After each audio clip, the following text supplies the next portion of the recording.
So maybe there's something that we should do to basically try to address this. But I was really worried from the beginning about basically becoming this sort of decider of what is true in the world, right? That's like kind of a crazy position to be in for billions of people using your service. And so we tried to put in place a system that would deal with it. And early on tried to basically make it so that it was really limited. We're like, all right, we're just going to have this system where there's these third-party fact checkers and they can check the worst of the worst stuff, right? So things that are very clear hoaxes, that there's like, it's not like we're not parsing speech about whether something is slightly true or slightly false, like Earth is flat, things like that, right? So that was sort of the original intent.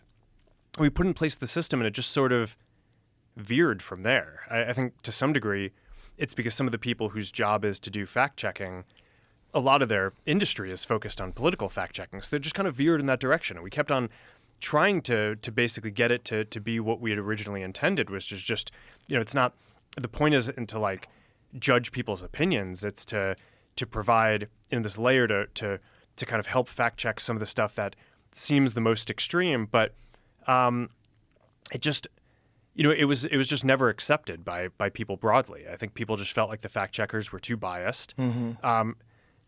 Not necessarily even so much in what they ruled, although sometimes I think people would disagree with that. A lot of the time, it was just what types of things they chose to even go and fact check in the first place. So, I kind of think like after having gone through that whole exercise, it I don't know, it's something out of like 1984, one of these books where it's just like it really is a slippery slope, and it just got to a point where it's just okay, this is destroying so much trust, especially in the United States, to have this program.